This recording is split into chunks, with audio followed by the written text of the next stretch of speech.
ಕ್ಷೇತ್ರ ಬೂದಿಗೆರೆ ಎಂಬ ಹೆಸರಿನಿಂದ ಕರೆಯಲ್ಪಡ್ತಾ ಇದೆ. ಈ ಕ್ಷೇತ್ರದ ವಿಶೇಷವೆಂದರೆ ಚಾತುರ್ಯುಗದಿಂದ ಇದಕ್ಕೆ ಭಸ್ಮರೇಖಾಪುರಿ ಎಂಬ ಹೆಸರಿನಿಂದ ಹಳೆಯ ಋಷಿಗಳು ಕರೀತಾ ಇದ್ದರು ಅಂತಕ್ಕಂತಹ ಉಲ್ಲೇಖ ಕೂಡ ಇದೆ.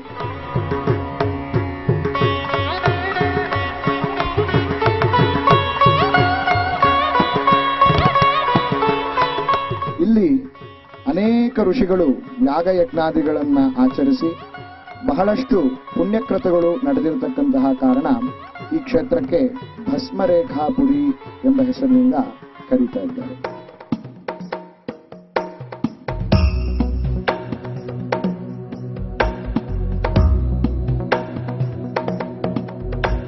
ಈ ಕ್ಷೇತ್ರದ ಅಧಿಷ್ಠಾನ ದೇವತೆಯಾಗಿರತಕ್ಕಂತಹ ದೇಶನಾರಾಯಣ ಸ್ವಾಮಿ ಮತ್ತು ಕೈವಾರದ ಅಮರನಾರಾಯಣ ಸ್ವಾಮಿ ಮತ್ತೆ ಇನ್ನೂ 3 ಕ್ಷೇತ್ರಗಳಲ್ಲಿ ಇಂದ್ರನಿಗೆ ಪಾಪ ಪರಿಹಾರಕ್ಕಾಗಿ ಏಕಕಾಲದಲ್ಲಿ ಸ್ಥಾಪನೆ ಮಾಡಲ್ಪಟ್ಟಿರತಕ್ಕಂತಹ ದೇವಸ್ಥಾನಗಳಾಗಿದೆ.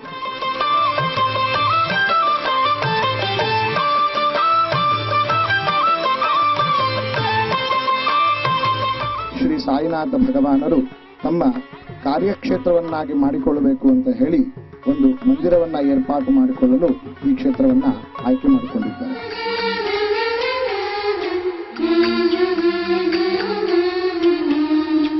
ಈ ಕ್ಷೇತ್ರದ ಸಂಸ್ಥಾಪಕರಾಗಿರ್ತಕ್ಕಂತಹ ಕೃಷ್ಣಮೂರ್ತಿಯವರು ಈ ಕ್ಷೇತ್ರವನ್ನ ಶಿರಡಿ ಕ್ಷೇತ್ರದಂತೆಯೇ ಇಲ್ಲಿರತಕ್ಕಂತಹ ಕಟ್ಟಡಗಳು ನಿರ್ಮಾಣ ಆಗಬೇಕು ಅಂತಕ್ಕಂತಹ ಸಂಕಲ್ಪವನ್ನು ಮಾಡಿದ್ದಾರೆ. ಓಂ ಸಾಯಿ ಶ್ರೀ ಸಾಯಿ ಜೈ ಜೈ ಸಾಯಿ. ಓಂ ಸಾಯಿ ಶ್ರೀ ಸಾಯಿ ಜೈ ಜೈ ಸಾಯಿ. ಆತ್ಮೀಯ ವೀಕ್ಷಕರೇ, ಈಗ ನಾವು ನಿಂತಿರತಕ್ಕಂತಹ ಸ್ಥಳ ಶ್ರೀಗಳ ದ್ವಾರಕಾಮಾಯಿ. ಓಂ ಸಾಯಿ ನಮಾಯ ಶ್ರೀ ಸಾಯಿ ನಮಾಯ ಹರ ಹರ ಬೋಲೆ ಸಾಯಿ ನಮಾಯ.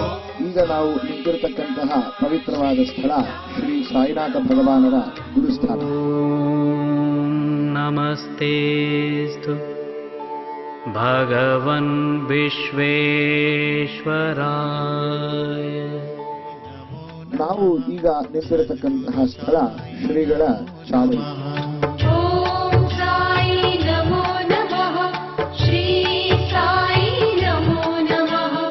ಜೈ ಜೈ ಸಾಯಿ ನಮೋ ನಮಃ. ಸದ್ಗುರು ಸಾಯಿ ನಮೋ ನಮಃ. ಈಗ ನಾವು ನಿಂತಿರತಕ್ಕಂತಹ ಸ್ಥಳ ಶ್ರೀ ಶಿರಡಿ ಸಾಯಿ ಬಾಬಾ ಸೇವಾ ಕೇಂದ್ರ ಬೂದಿಗೆರೆಯ ಸಮಾಧಿ ಮಂದಿರವಾಗಿದೆ. ಇದು ಕೂಡ ಶಿರಡಿ ಕ್ಷೇತ್ರದಂತೆ ನಿರ್ಮಾಣಗೊಂಡಿದೆ. ಶಿರಡಿ ಕ್ಷೇತ್ರದ ಮಾದರಿಯಾಗಿಯೇ ಇರಬೇಕೆಂಬುದೇ ಈ ಮಂದಿರದ ಸತ್ಸಂಕಲ್ಪವಾಗಿದೆ.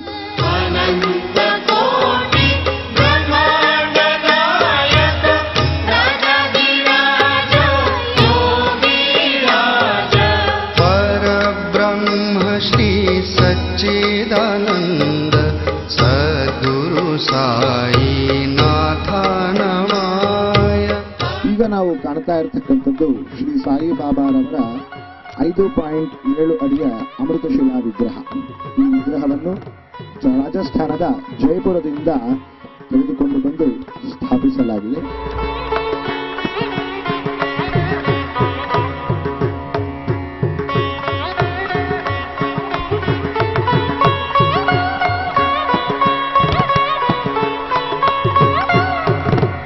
ಈಗ ನಾವು ಕಾಣ್ತಾ ಇರತಕ್ಕಂಥದ್ದು ಶ್ರೀಗಳ ಸಮಾಧಿ ಮಾದರಿಯ ಆಕೃತಿಯಾಗಿದೆ.